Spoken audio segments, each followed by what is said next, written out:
recent iterations and patching, and I cannot wait to see what they have put together here for their lower bracket run today. Yeah, look, I think Nouns are a very exciting team. I think what they've been able to do so far has been pretty good. And look, you said that some of these teams, they're going to have that difficulty of not having an kind of an org behind them and not having that support structure and that network. Nouns have got that. So you've got to imagine that could be a bit of a different one. But look, straight into the draft we go. Anything you're expecting here?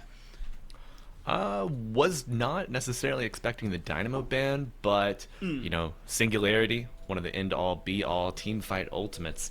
Not to mention the scaling of his gun damage and his kit, just playing around that so well with the damage amp on his kinetic pulse and the quantum entanglement, giving you and your entire team the fire rate buff. Earlier I mentioned not a lot of heroes that do what the McGinnis does, you know, the healing specter, the big fire rate buff, controlling this area, making kill zones. But I mean, Dynamo giving your entire team a fire rate buff and a way to disjoint projectiles with that entanglement, very powerful. We're going to see Nouns pick up the Mirage, new hero on dock here. Yeah, I'm liking the Mirage pick. I think a lot of the time when you pick something new, something different, it's always going to throw a spanner in the works. But obviously, we didn't really have much time to talk about the Yamato ban. I don't feel like Yamato's a crazy kind of hero, one of which you can't play against. But maybe it's just comfort. Maybe it's, look, we don't want to be facing that. I'm loving the Abrams pick. I think Abrams. I've said I think I'm pretty sure he was the most picked yesterday. Or in fact, actually, it was Wraith who was that most picked. But yeah, I think Abrams is really strong. Obviously Infernus as well. These are both heroes that had like loads of success yesterday, and that's why we are seeing them. I think maybe for Nouns they're picking different differentials. You know, these heroes that might not actually get as much time in the limelight as what TF2 Boomers have gone for. TF2 Boomers have picked the 3 most picked champs, so it's clear to see that they're strong. They've got very good win rates, and on top they synergize really well together. And I think that's a massive positive that we've got to take away. Yeah, absolutely. I mean, these heroes are at the top of the chart for a reason. Yeah. You know, I'm trying. So I see like Abrams ult. The Infernus ult, you've got reasons for the team to scatter. I'm trying to see how you're going to get them to group up into a choke point to fight. Like, who can you dangle in front to tease Nouns into taking the bait? Yeah. Not really seeing anyone for that just yet, especially with Viscous on the menu now for the Boomers. Very good control, very good escape. Of course, that late game splatter damage. I'm wondering if we're going to see the Spirit build or the P90 build come out for Viscous. Already, I'm hating the Mo and Krill pick. I think we all know why. Just alone, just based on kind of success rate. But look, it's clear that TF2 Boomers have got their game plan right. It's they're looking to play for that late game, which I think can be so vital for them. Yeah, and you know, I think Mo and Krill, when paired with the Abrams, is probably going to have a little more success. Maybe instead of versing them. But with 7 in pocket rounding out the Nouns Esports draft. I do wonder if we'll see the more recently popularized support 7 build. Had a little bit of a nerf on his stun, but now that you can self-target the stun as well to get in the middle of the fight, a little more flexibility available with the static charge. Yeah, look, I'm excited to see this action unfold. You're looking at the Nouns Esports team. I feel like a lot of the heroes they picked are maybe not getting as much time in the limelight and as much love as we'd hoped. And look, they're displaying it today. So I think that's something that we can definitely pick apart if Nouns are successful here. But look, we're going to be heading into the action. Casters are ready, and I'm excited to hear what they have to say. So make sure to show them some love as well. But into the action we go. Oh boy, we've got ourselves an interesting one. Tea Time, you and I welcome. Oh my goodness. Yeah, it's going to be a good time. I'm really liking the TF2 Boomers draft actually coming through over here because they are really down on blocks as far as DPS.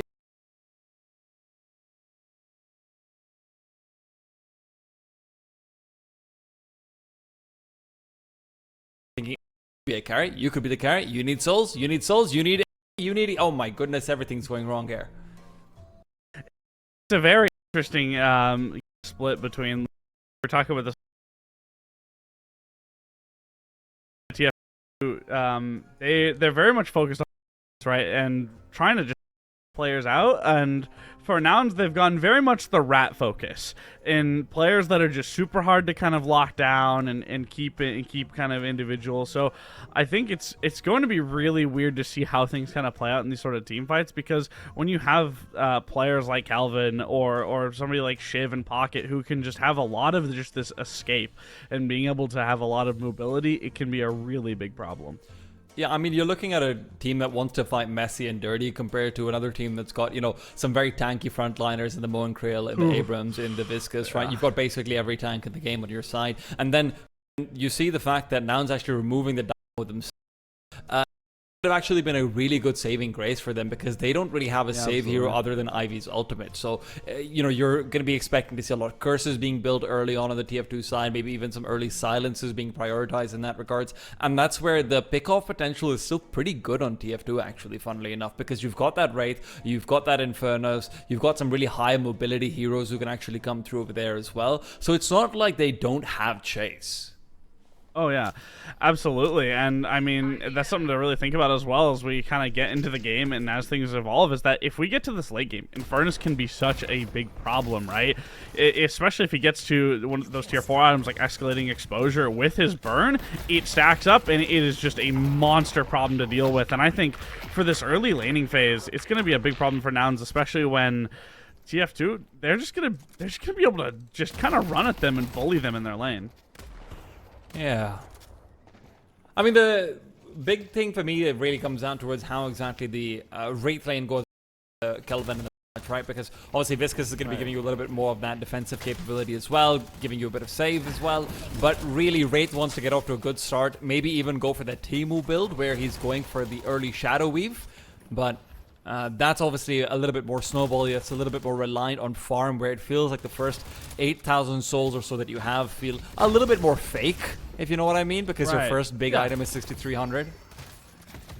Right, yeah, it's going to be a bit tough, especially if you are playing one of those builds where you have to kind of focus for your tier 4 super early on. I know that there are plenty of characters that do it, like Haze and stuff like that as well. But obviously no Haze this time around, and right now the laning phase, even like you said, I think a big focus is going to have to be on that Calvin Mirage lane over against the Infernus Wraith, because I think it's just going to be, or the Wraith and Viscous, it's just going to be such a brawl. And you can already see that they are starting to push up towards that lane guardian just a bit. And ooh, look at this invade coming out, pushing through, trying to just maybe go for that early fight. Viscous, I love it. One of the big advantages of having Wraith and with Viscous together also is just with how difficult it is to take down Viscous, and Wraith's good long-range potential coming out with the cards where you don't really have to get the perfect skill either. You can like that coming forward. Kelvin being taken down from the early poke potential, and you have to respect it. Mirage just doesn't have that same pushback power. Ooh.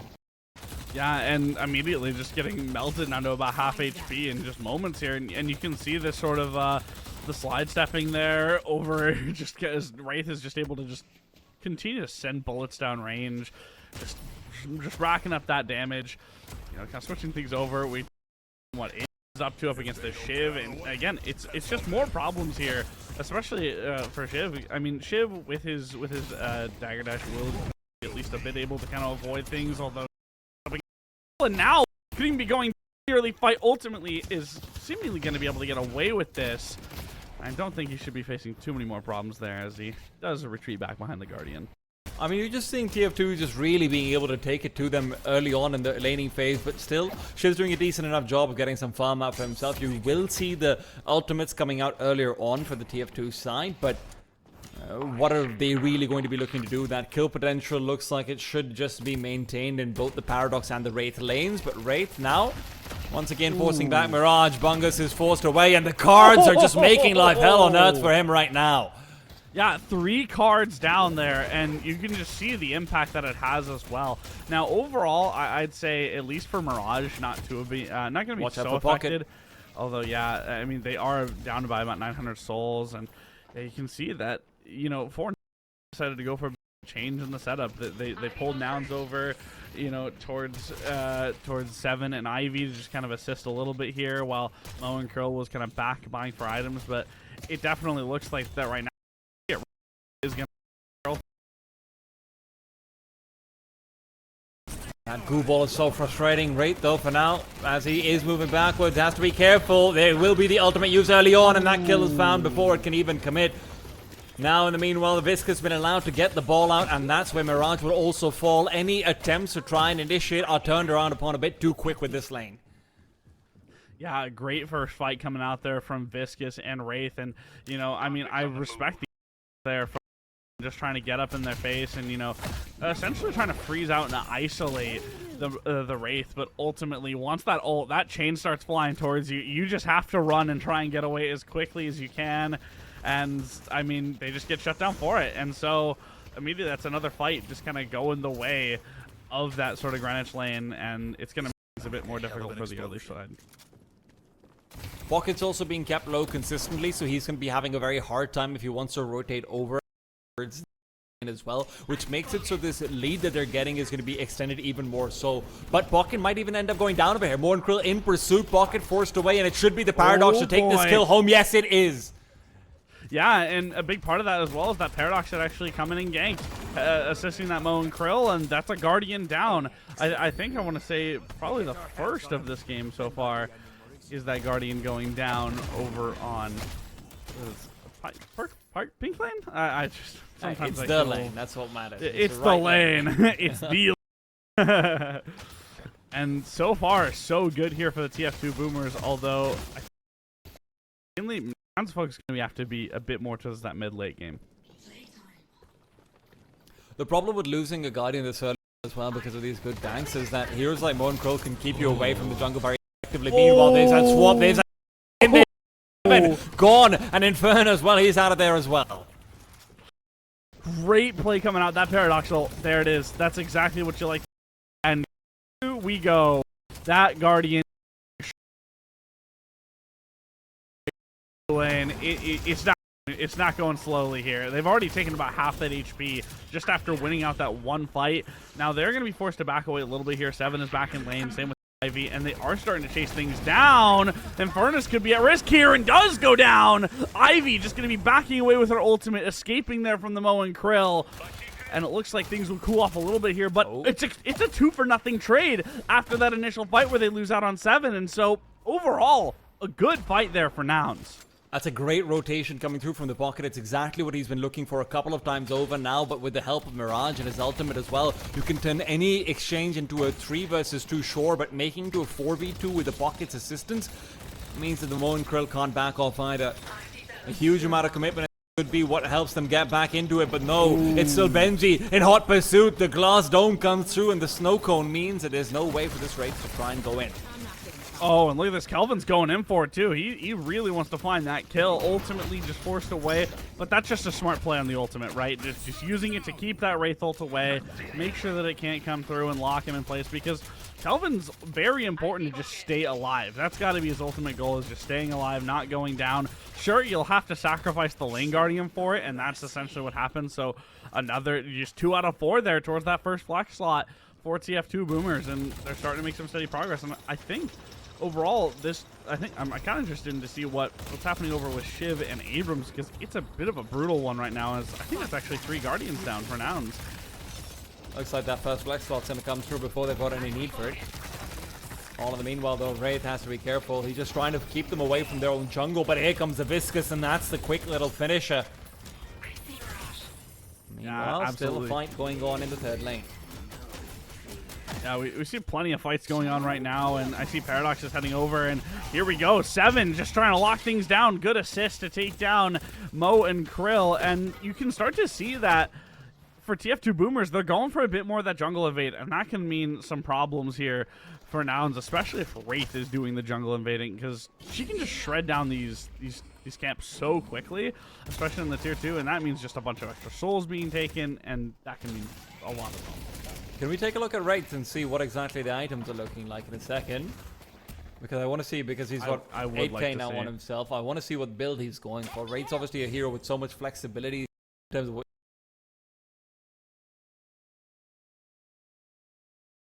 across the board. Just wants to keep on brawling. Fighting build if I've ever seen one. The fortitude also means that you can keep on regenerating as you're roaming around the map, so that jungle invade plus continuous pickoffs every time your ultimate is off of cooldown, that's the call. Yeah, and you can definitely see it with like Withering Whip, a bot up as well there for the Wraith could be super beneficial in some of those fights, and essentially just shuts down one player from being able to do a whole lot with their gun damage and everything like that. Right now, when you're kind of looking at the Souls lead, it's not too bad. It's only about an 11k Souls lead, which I think it's kind of funny.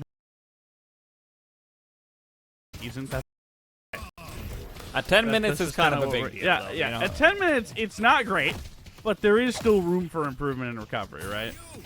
Look, the point is that you need to get a quick focus point out on which one of your heroes is doing well. Seven and his ultimate can obviously come through and come in with a really good team fight, but that Paradox swap now trying to keep them away from finding that team fight at all.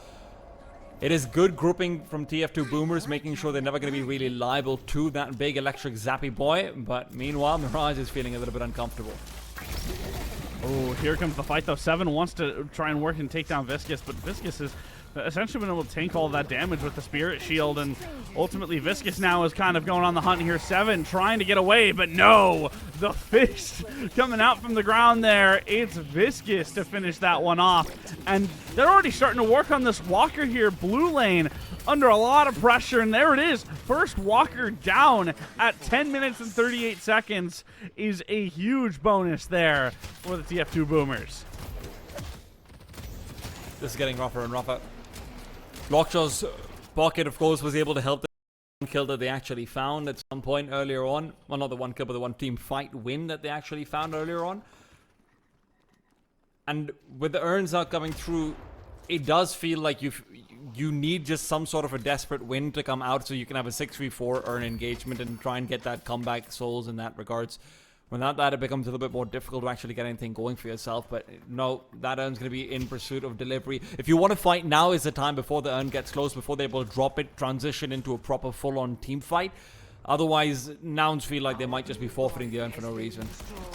Yeah, and you can see Nouns are wanting to fight for that urn drop as well. We do see Pocket, Mirage, and Kelvin. We're all sort of grouped up, just kind of trying to maintain some of that presence as well and make it a bit of an uncomfortable moment here as Paradox is bringing that urn forward. Now, it looks like Nouns are just going to be backing away and maybe just try and focus on picking off some of these Guardians over on the other side of the map while the urn gets delivered. And so there it is, an ability point extra secured there for Paradox.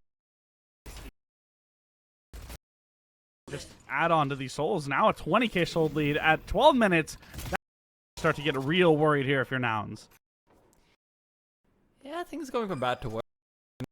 And with the rack up the kills the way she is, 15k at 12 minutes. This is unreasonable if I'm going to be perfectly honest with you. Oh yeah. It's going to be really tough there. Wraith is definitely just farming, and I believe I can, if I'm correct, yeah, Wraith's gotten Tesla bullets now as well. Yeah. That's going to be for her to be using to just continue to shred these cams, continue to farm up souls. The problem with Tesla bullets is sometimes it feels like you are sort of falling off in damage later on. But when you've got a lead like this, you don't have to worry about the improved bullet armor for so much time. And right now it feels like, I mean, you want the improved bullet armor, you want a little bit more spirit armor going out against him as well, and because you didn't pick into natural tanks, it's not easy to forgo that either. So either way, these Tesla bullets help you snowball so much, but the Paradox now caught out. There's a nice little view of the Walker's bum, but Shiv able to walk it off. Yeah, Shiv just barely making it out of there alive, and just trying to get back to base as well after just getting absolutely decimated there in that fight, trying to hold on for the Walker. Ultimately does get away with his life. We do see, look at that. That's York lane. It's gone. The Walker's just gone in moments there. Viscous and Wraith, that tag team just immediately taking down some of those Walkers. That's a flex slot gained. That's 2 flex slots now unlocked already here for TF2 Boomers. Kind of crazy. They're ramping up real quickly here in this game. They're having a good TF2 Boomers, of course, the 3rd place finish in the initial Deadlock Showdown, but no, poor guy. Yikes, that's tough there for Mirage. I mean, he was trying to get out of there using some of that movement tech, but unfortunately, when you've got just like everybody coming after you, those 4 players just dogpiling onto Mirage in the shop. And that's just going to be incredibly tough. I mean, for Viscus, you know, wanting to chase down Kelvin a bit there, but ultimately Kelvin, with all the extra mobility that he has, will just be able to retreat safely to base. But right now, Kelvin is coming in with a very big item purchase, so he's got 7k souls, and if that's going to be the turnaround point, then this is what I want to see, right? But Ivy being caught out, Abrams coming. Gargoyle form is only going to do so much, and with the Wraith pickup, he is gone. So now that 30 seconds with that extra item from Kelvin doesn't matter. Yeah, absolutely. There we do see that Wraith is backing away as well. The cube coming out from Viscus, just allowing a bit of that extra safety and just keeping teammates alive. Oh boy, Viscus coming through, just trying to get away with the ult still, and I think perhaps as no shut down. There's a couple of good kills coming there from Nouns, and Kelvin going in on those plays, but Wraith not allowed. But it's Shiv, that ult, the killing blow. Wraith had been cut down significantly in her HP, and it plays out very well. And overall, 4 for 2, great fight there out from Nouns. Oh, I mean, that's absolutely fantastic. That's exactly what you were looking for. That's why Nouns felt underpowered even with the souls that they obviously haven't spent to keep that. Not indicative of the items that have actually been purchased. That's something that really shows the strategy of how the team wants to fight in, because sometimes you'll see players going for, hey, let's just maybe buy up a few of these, 1250 to 3k items, just get one team fight out in our favor. If you could weather the storm, pick up that 6-7k souls at the same time, and then come through with a fight like that, it gives you, and you climb. It doesn't mean that TF2 Boomers aren't still very much in control of this map.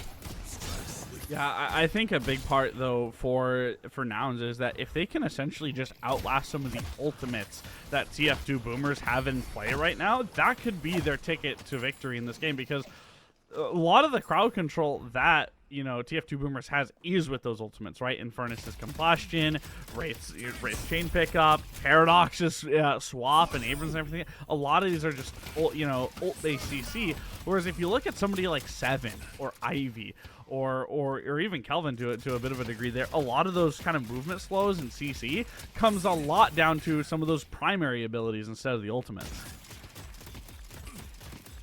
One of the cool things that Nouns is doing right now is that because they keep on maintaining really good control over the pink lane, they kept the urn surrounded and they kept threatening as if they're going to go for it, which made it so TF2 Boomers consistently have to stay assembled. The problem is, though, TF2 Boomers are going to find Lockjaw and take him down. If Lockjaw had been able to stay alive, this would have been 3 heroes committed to the left side of the map without really getting too much farm either for the entirety of the last minute.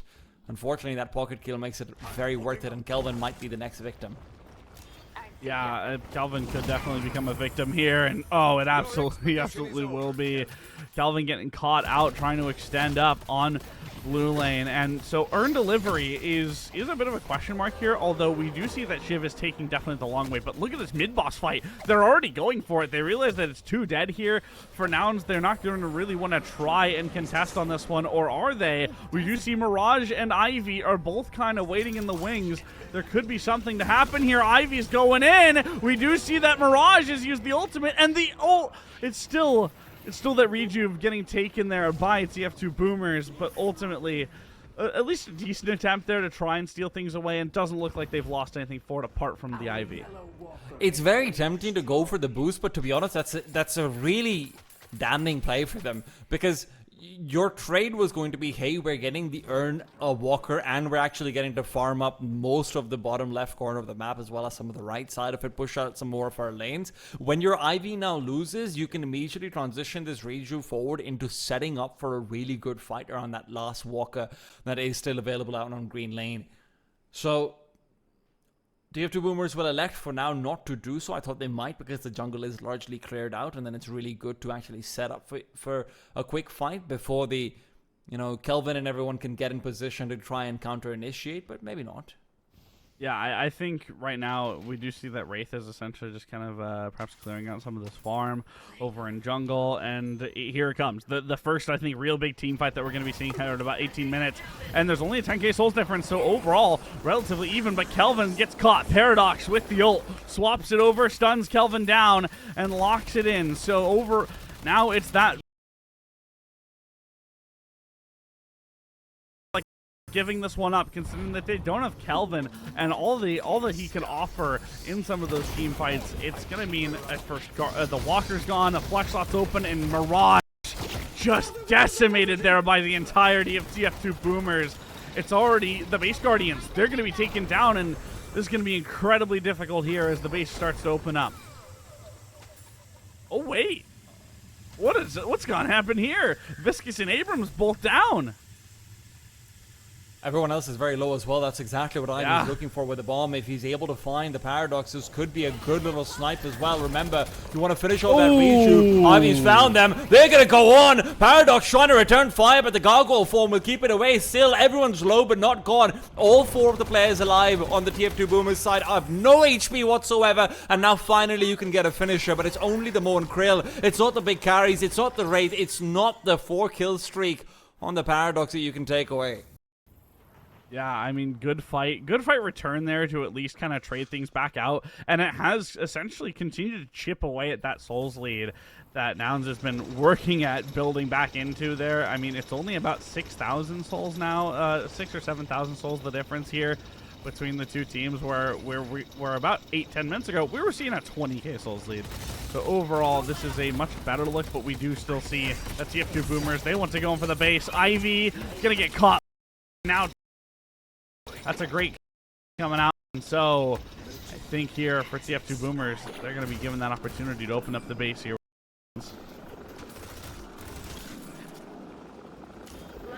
There you have it. Good first takes on the Guardians. Something forward. Oh, Paradox now going to just pull Mirage in. He's going to try and get away. The Pocket's been taken down the other side as well. The fight continuing to go well in favor of TF2 Boomers. Will they be able to continue to snowball it? Yes, Kelvin will at least be trapping somebody there in his Ice Dome, but overall with the it's not going to matter too much. And I think about the here is they're given just a great opportunity to just potentially even end game here. It's about the game, you're right. It's not just the Shrines, it's not just the base Guardians, it's just finishing things off, and it looked like it was inevitable. That early lane lead, transitioning forward, there's still chance for one last hurrah, but 38 seconds on the Mirage, it'll have to be 5 versus 6, and it's already been hard enough, 5v5. Infernus coming forward, goodness. 7 is down, 7's not going to be getting anything out of it here either. Ivy can't be giving anything more, and as the Wraith starts to make his way back over, it's going to be the boost to try and help his teammates out, make sure that there aren't any stragglers. The end has been delayed, but it does feel inevitable. It does a little bit now, doesn't it? Pocket, great ult, will at least be, soaking up some of this damage onto the Moan Krill, who's gonna, which, if it's upgraded, will be slowing that healing, but overall, the fight kind of scatters out, and all the rejuves are gone here for TF2 Boomers. Now, for Nouns, they're essentially still just trying to hold on and being able to win out some of these fights. It looks like they might have just caught Wraith, though, over at the bottom left corner there, over on yellow lane, and they have, there it is. We do see Mirage. Bungus has gotten that kill over on the Wraith, and so it at least is something. You've taken down one of those hard carries, and I think obviously though in that fight on base though, I thought it was just about over when 7 went down and he wasn't even able to essentially get his ult off in that fight. That was scary. This is should win any fighting. This is the kind of point where I want to see them group together, go for the urn, really try and bridge out every single thing that they can find, but it doesn't look like that's the intention. It's just farming up the jungles, pushing. As nice as that is, it's stealing a few of these objectives really forces out fights, or at least it forces the enemy team to group up in a way where you can try and find like a 4 versus 3 engagement, a 3 versus 2. You're still behind. Right, the map control is still going to be in the enemy team's favor when they have the, multiple walkers, all of their base guardians, everything like that up. So maybe Nouns not doing enough, but let's see whether they regret it or not. Yeah, the problem here is that I think mainly they're just trying to push out their lanes, make sure that they have their full control around their base, especially with Patron, already kind of being weakened. They just want to make sure that the Patron is given enough time to just kind of rest, and I believe, without the lane pressure is going to be able to heal a bit as well. So overall, Nouns are just kind of focusing a bit more on the base and farming a bit more of the souls, right? They have taken a bit of those jungle camps all around, and They are starting to maybe do a bit of split pushing here. I do see Calvin and Ivy was maybe considering going for the urn there, but Paradox just grabbed it and is now, I think this next fight is going to be set up around the urn delivery. Don't know if they're actually going to be able to get there on the time. Nouns will be really struggling. They're assembling largely around the right side of the map, maybe even looking to try and counter it out, make it so that, hey, you want to deliver the urn, you can go for it. At least we're going to try and put a fight set up around the walker. See if we can maybe get ourselves in positions, catch one of you guys as you're trying to retreat back to base and reassemble for the fight. Yeah, and we do see that Nouns are starting to push up on that blue walker, and they are taking it down rather quickly here, but here comes the fight. Sapphire Walker should be going down maybe, but ultimately it's going to be a bit delayed here, and I don't think it's going to go down in the initial fight. Now, ultimately, Nouns, they realize they can't afford to lose a fight, so they have to just back away, give TF2 Boomers the respect that they need, and just kind of retreat back to base, and it's overall smart play. Now, Pocket is essentially just trying to rat in and just kind of stay alive here for the moment. Will he be allowed to is the real question. Ultimately, it looks like he's gotten away with it. And so, a bit of damage exchange. Shiv, the only one to go down, and is 6v5 in favor of TF2 Boomers while the countdown waits. Mid-boss is going to go away, take. though. Yeah. And this is where Ivy's going to try and contest one more time. Perhaps Mirage also making his way over, but it's not going to be easy. Yeah, there's not quite as much presence here around the pit, though. We do see Wraith and Paradox aren't quite in there. Just for now, here comes the Rejuvenator dropping down, ult being called up by Abrams, and yeah, there's just going to be no contesting it there out from now. And so a second Rejuve claimed, and that's a big boost to be having, especially now that you give a lot more confidence as well. They're just going to try and go for fights. Yeah, when you've got the Rejuve out like that, you just want to push out the lanes and then just hopefully everyone has their boost ready so that you can immediately basically kamikaze death ball in. All 6 if you die, you don't really care. 30 seconds back, you're going to be back and half of their team won't be. So with the Patron exposed, it becomes a lot more convenient to be able to try and give that all-out commit. The defense will be difficult. Kelvin's had a rough game so far. I just noticed his score. Yeah, Kelvin 0-7. I mean, going that full spirit to just try and, use the Ice Beam and continue to slow things down, because that Ice Beam is going to be very important for fights. And if you don't have your Kelvin up, then that's essentially just a death wish for a team like Nouns, where a lot of their engage is going to rely on Kelvin, relying on somebody like Ivy with her stone form, or maybe even, Pocket with the ult. So Kelvin is one of those crucial pieces.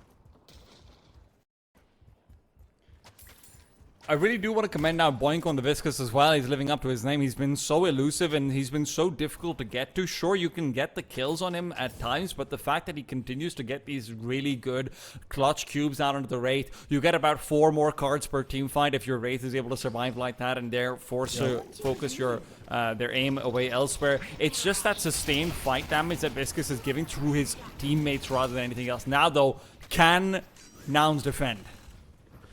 Yeah, we did see a bit of a poke for that try and engage on a team fight there, catch somebody out.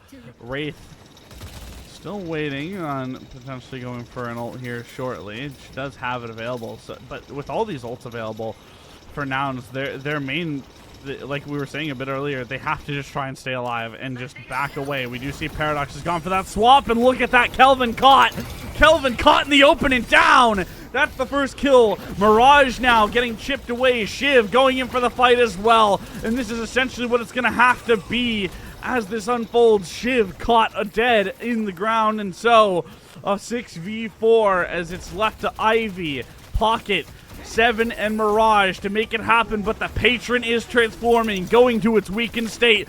Pocket will be trying whatever he can to defend, but overall, it's looking like this fight, this game, is set to go the way of the TF2 Boomers, as now it's going to be a fight in the pit. 7 is still alive, though. He can try and ult to just stop this from happening, but will he be able to is the real question. The Patron is just going down far too quickly, and it looks like it's a game locked in there for the TF2 Boomers. Nouns sent packing in the lower bracket. It looked like it was a little bit inevitable from the way the laning stage went forward, but the fact that now